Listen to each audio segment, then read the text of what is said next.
إن الحمد لله الأكرم الذي خلق الإنسان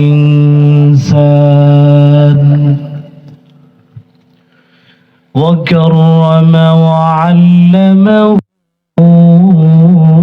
من البيان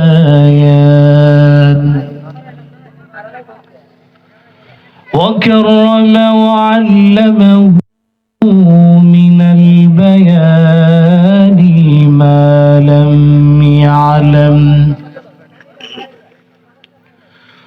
فسبحان الذي لا يحصى امتنان باللسان ولا بالقلم نشهد أن لا إله إلا الله وحده لا شريك له ونشهد أن سيدنا وسندنا وحبيبنا وطبيب أرواحنا ومولانا محمد فقد قال الله تعالى في كلامه المجيد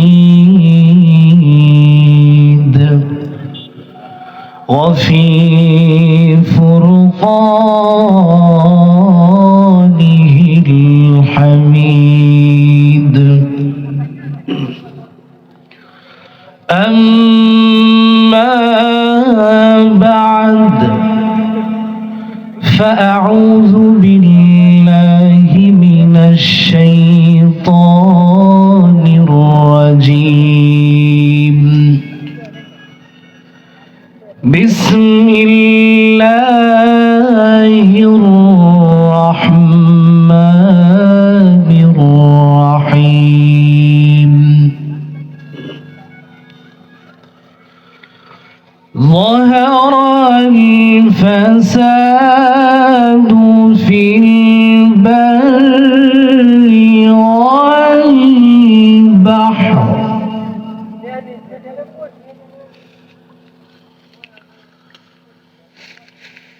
ظهر الفساد في البر والبحر بما كسبت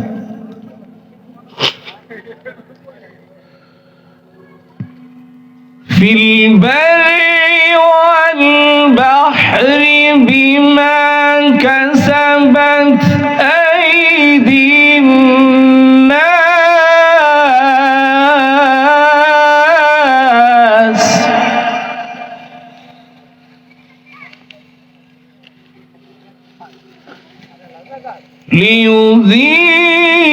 ليذيقهم بعض الذي عملوا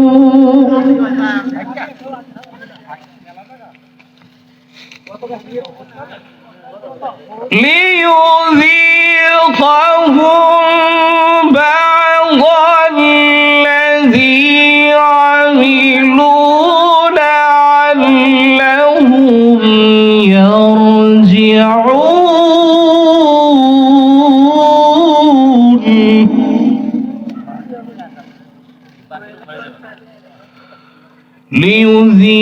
ليذيقهم بعض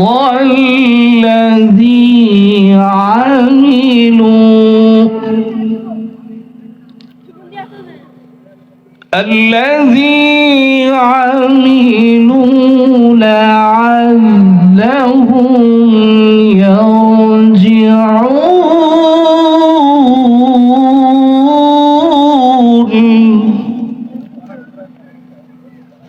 الذي عملوا لعلهم يرجعون صدق الله العظيم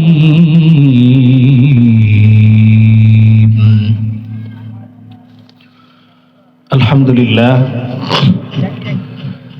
আল্লাহ তাআলার অশেষ মেহেরবানিতে আল্লাহ রাব্বুল আলামিন তার অগণিত অসংখ্য বান্দাদের মধ্য থেকে আমাদেরকে বিশেষভাবে পছন্দ করে এই মাহফিলে এসে বসার তৌফিক দান করেছেন, এরকম একটি জান্নাতি মজমায় বসার তৌফিক দান করেছেন। এই জন্য সকলেই জবান খুলে দিল থেকে, অন্তরের অন্তরস্থল থেকে আল্লাহ তাআলার শান মান ইজ্জত বুঝে একসাথে জবান খুলে শুকরিয়া জ্ঞাপন করি আলহামদুলিল্লাহ। দরুদ সালাম পাঠ করি সেই মহামানবের প্রতি অন্তরের অন্তরস্থল থেকে সাল্লাল্লাহু আলাইহি ওয়াসাল্লাম। সম্মানিত মুসলমান ভাইরা, কেমন আছেন আপনারা? আলহামদুলিল্লাহ, আল্লাহ তাআলা আমাকেও সুস্থ রেখেছেন। সম্মানিত হাজিরিন, ভূমিকা ছাড়া আমি কয়েকটি কথা আপনাদের সামনে বলতে চাই।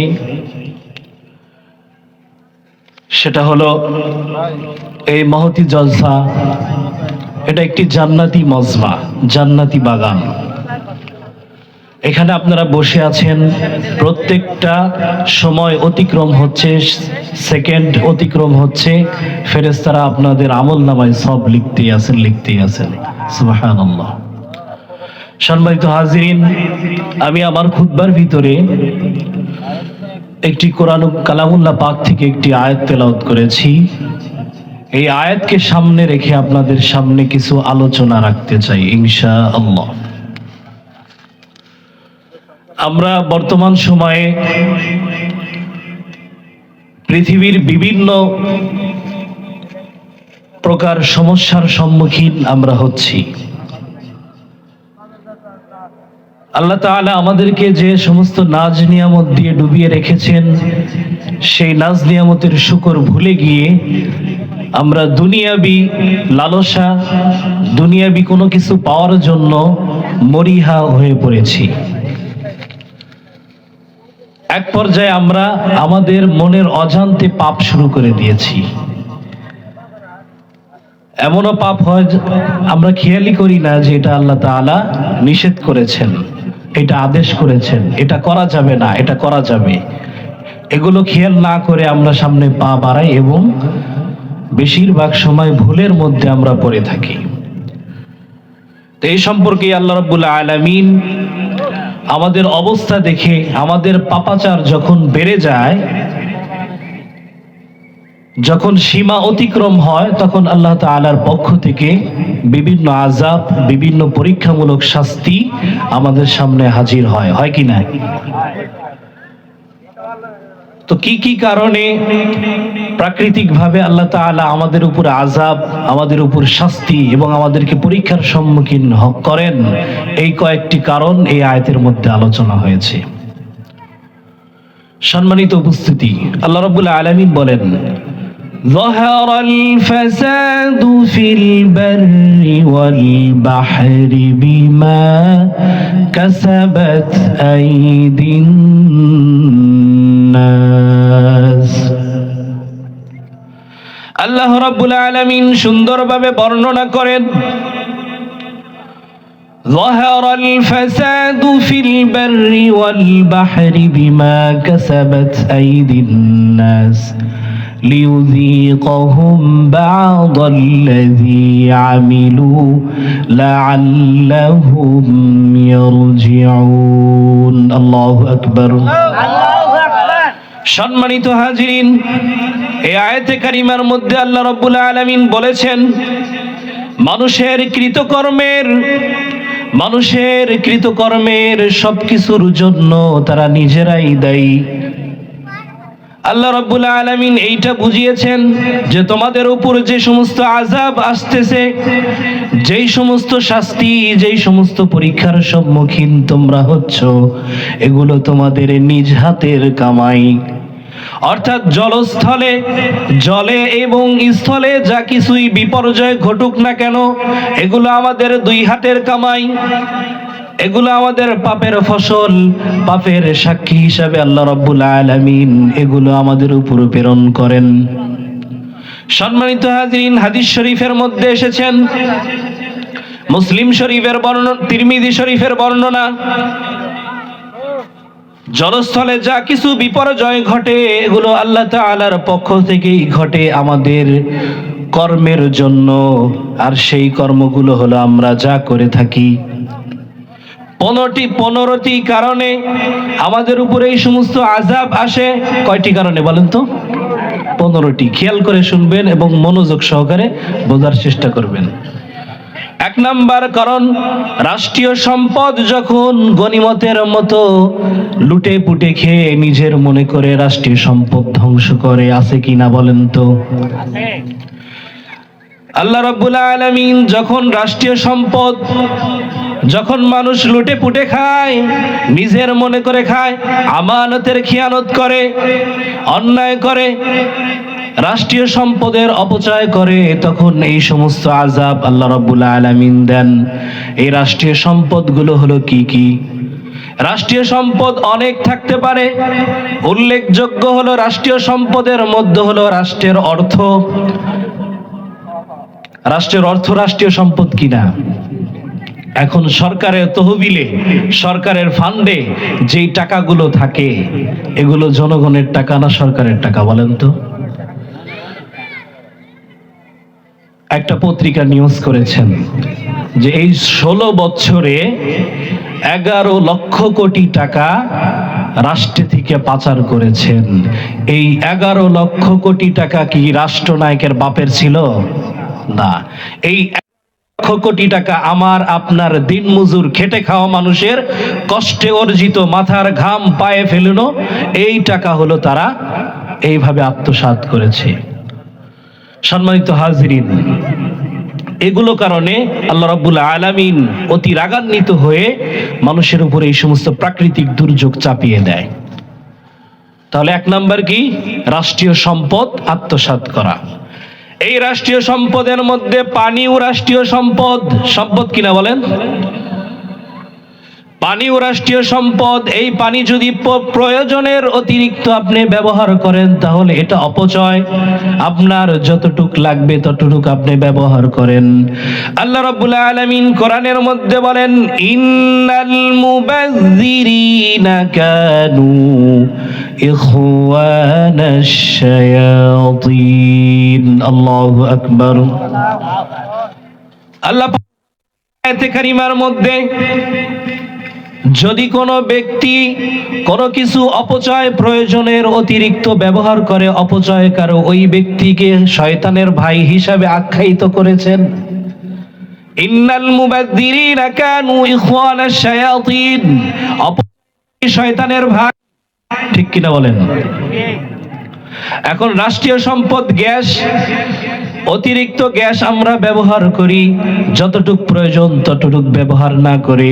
আমরা তো গ্রামে গঞ্জে থাকি, গ্যাসের প্রচলন খুব একটা গ্রামে নাই, কিন্তু শহরে আমরা অনেক সময় দেখি যে মা বোনেরা রোদ উঠেছে, সেই রোদ্রে কাপড় না শুকিয়ে ঘরের মধ্যে গ্যাস জ্বালিয়ে, আগুন জ্বালিয়ে কাপড় শুকায়। এটা কি অপচয় না?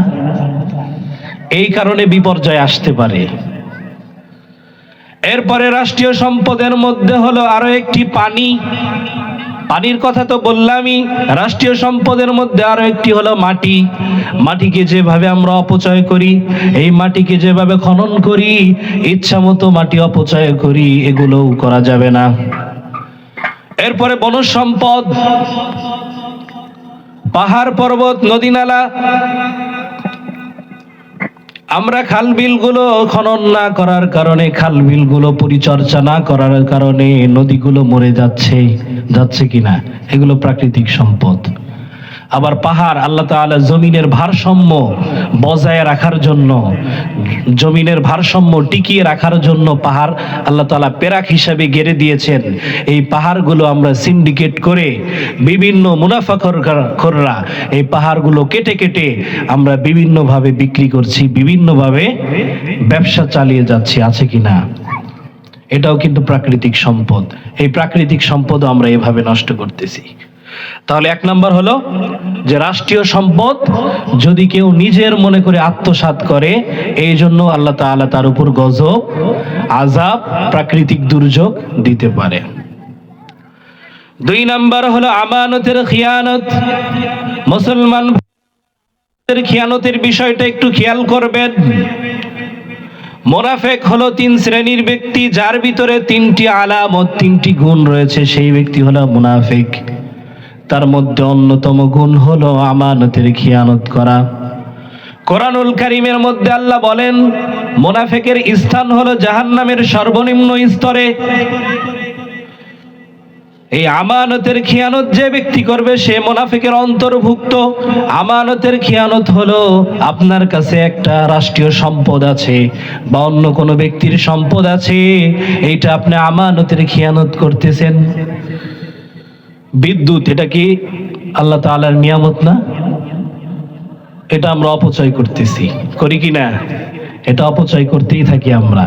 কিন্তু এটাও কিন্তু ওই যে প্রথমে বললাম যে অপচয়কারী শয়তানের ভাই। তো এটা রক্ষা করা আপনার আমানত, আমার আপনার আল্লাহর বান্দাদের দায়িত্ব। এটা রক্ষা না করে আমরা অপচয় করতেছি, এটাও কিন্তু খিয়ানতের অন্তর্ভুক্ত। এই জন্য সম্মানিত মুসলমান ভাইয়েরা, এই সমস্ত কাজ আমাদের করা যাবে না। তিন নাম্বার হলো যাকাত অস্বীকারী। যাকাত অস্বীকারী আছে কিনা? যাকাত যে একটা বোঝা, অন্যের হক, এইটা আমরা না বুঝে জাকাতটা আমাদের নিজের কাজে ব্যবহার করি। আমার জাকাত এসেছে, আমি এটা দিতে অপারগ, অস্বীকার করছি। আল্লাহর হাবিব জনাবে মুহাম্মদুর রাসূলুল্লাহ সাল্লাল্লাহু আলাইহি ওয়াসাল্লাম বলেন, যেই ব্যক্তি যাকাত অস্বীকার করবে, যেই ব্যক্তি যাকাত দিতে অপারগতা প্রকাশ করবে, তার সাথে আমি যুদ্ধ ঘোষণা করলাম। আল্লাহ রসুলের সাথে যুদ্ধ করা সম্ভব? আল্লাহ রসুলের সাথে যুদ্ধ করা মানে কি? আল্লাহর সাথে যুদ্ধ করার শামিল। এজন্য সম্মানিত মুসলমান ভাইরা, এটাও আমরা খেয়াল রাখবো। চার নাম্বার হলো ইলম অর্জন করে শুধু দুনিয়াবি লাভের জন্য। অহরহ এরকম আলেম আমাদের মাঝে ঘোরাফেরা করছে, আমরাও হয়তো অজান্তে করে ঘুরে ফিরে বেড়াচ্ছি। আমরা ইলমটাকে আমাদের গর্ব করে নিয়েছি, ইলমটাকে আমাদের শান মানিয়ে নিয়েছি। যেই ইলমটা আমরা শিক্ষা করেছি, যেই ইলম দ্বারা মানুষকে হেদায়েতের পথে নিয়ে আসতে হবে, সেই ইলমটা আমরা ব্যবসায়িক পুঁজি বানিয়ে নিয়েছি। দুনিয়াবি স্বার্থের জন্য আমাকে বড় বড় আলেম বলবে, আমাকে বড় বক্তা বলবে, আমাকে বড় কারি সাহেব বলবে, আমাকে বড় খতিব সাহেব বলবে, এরকম বাহাবা পাওয়ার জন্য অনেকেই আমরা আনন্দিত হই। কিন্তু না, ইলম অর্জন করতে হবে কার জন্য? আল্লাহকে রাজি খুশি করার জন্য এবং উম্মার খেদমতের জন্য। আজ দেখেন, আমাকে যদি কেউ একটা বড় কারি বলে যে অনেক সুন্দর তেলাওয়াত করে, বড় আলোচক বলে যে অনেক সুন্দর আলোচনা করে, আমার শুনতে ভালো লাগে, বাহবা পাই। 1 ঘন্টা 10 মিনিট, 2 ঘন্টা 2.5 ঘন্টা কথা বলে 50,000 1 লাখ টাকা নিয়ে যাচ্ছি। কাল কিয়ামতের ময়দানের জবাব দিতে হবে। আল্লাহ রাব্বুল আলামিন আলেম হওয়ার তৌফিক দিয়েছেন, আলেম হয়েছে আলহামদুলিল্লাহ, কিন্তু এটা উম্মার খেদমতের জন্য কাজে লাগাইতে হবে। দুনিয়াবি কোনো লাভ, দুনিয়াবি পার্থিব কোনো সুবিধা পাওয়ার জন্য এটা কাজে লাগানো যাবে না। আল্লাহ তাআলা আমাদেরকে হেফাজত করুক। এরপরে 5 নাম্বার হলো এমন সন্তান, অবাধ্য সন্তান পিতামাতার স্ত্রীকে খুশি রাখে, স্ত্রীর কথা মতো পিতামাতার অবাধ্য হয়, এরকম সন্তানও আমাদের মাঝে আছে কিনা বলেন তো? এরকম সন্তানও আমাদের মাঝে আছে, অথচ আল্লাহ রাব্বুল আলামিন, আল্লাহর হাবিব বলেছেন, তোমরা তোমাদের পিতামাতার সামনে সামান্য শব্দটাও করো না। কি বলেছেন? তাদের সামনে ধমক আকারে জোরে কথা বলা তো দূরের কথা, তাদের ধমক দেওয়া তো দূরের কথা, তাদের সামনে শব্দ পর্যন্ত করতে নিষেধ করেছেন। অথচ আমরা অনেকেই স্ত্রীকে খুশি করার জন্য আমরা পিতামাতাকে কষ্ট দিয়ে থাকি কিনা? আছে কিনা? কথা বলতে হবে। হাদিস শরীফের মধ্যে এসেছেন, আল্লাহর হাবিব বর্ণনা করেন, 3 ব্যক্তিকে আল্লাহ তাআলা জান্নাত হারাম করেছেন। কয় ব্যক্তিকে? কয় ব্যক্তিকে? আবার বলেন। 3 ব্যক্তির জন্য আল্লাহ তাআলা জান্নাত হারাম করেছেন। এর মধ্যে অন্যতম ব্যক্তি হলো পিতামাতার অবাধ্য সন্তান, পিতামাতাকে কষ্ট দেয়। পিতামাতা একটা আদেশ করেছে, একটা ওসিয়ত করে গেছে, পিতামাতা একটা আশা করেছে আপনাকে, একটা আদেশ করেছে, একটা কাজ দিয়েছে, সেটা না শুনে আমরা অবাধ্য হই কিনা? পিতামাতার অবাধ্য সন্তানের জন্য এবং নেশাখোর ব্যক্তি যারা মদ্যপানে নিয়োজিত থাকে, এরপর কারো উপকার করে সেই উপকারের খোঁটা দেয়, এই 3 শ্রেণীর ব্যক্তির জন্য আল্লাহ তাআলা কি করেছেন? জান্নাত হারাম ঘোষণা করেছেন। নাউজুবিল্লাহ। এরপরে পরের অংশে বলেছেন, দ্বিতীয় বক্তা চলে এসেছে, যাই হোক আমি হাদিসের শেষ অংশটা বলে শেষ করছি।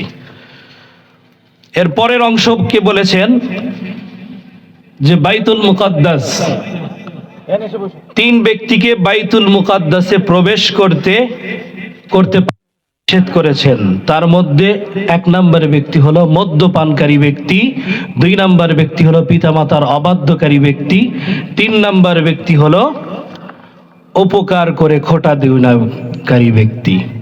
এই 3 শ্রেণীর ব্যক্তিকে আল্লাহর হাবিব এবং আল্লাহর ঘোষণা, বাইতুল মুকাদ্দাসে তারা প্রবেশ করতে পারবেন না, নিষেধ। তাহলে প্রথমে কি বললাম? যে জান্নাত হারাম করেছেন, পরে বললাম বাইতুল মুকাদ্দাসে প্রবেশ করাও নিষেধ করেছেন। তো এই সমস্ত বিভিন্ন অপরাধ, বিভিন্ন এই কর্মকাণ্ডের কারণে আমাদের 2 হাতের কামাই হিসাবে আমাদের উপর আমাদের প্রাকৃতিক দুর্যোগ এগুলো আল্লাহ তাআলা চাপিয়ে দেন। তো এগুলো থেকে আমরা দূরে থাকবো, খেয়াল রাখবো। আল্লাহ তাআলা আমাদেরকে দূরে থাকার তৌফিক দান করুক। তো দ্বিতীয় বক্তা এসেছে, আমি আর সামনে আলোচনা আগাবো না, আমি আমার কথা এখানেই শেষ করেছি। মেহমানকে বসে রেখে কথা বলাটা এটা বেদবির শামিল, এজন্য আমি আমার কথা এখানেই শেষ করেছি। যতটুক বললাম আমাকে এবং আপনাকে আল্লাহ তাআলা আপনাদের প্রত্যেককে আমল করার তৌফিক দান করুক। ওয়া আখিরু দাওয়ানা আলহামদুলিল্লাহি রাব্বিল আলামিন। আসসালামু আলাইকুম ওয়া রাহমাতুল্লাহি ওয়া বারাকাতুহু।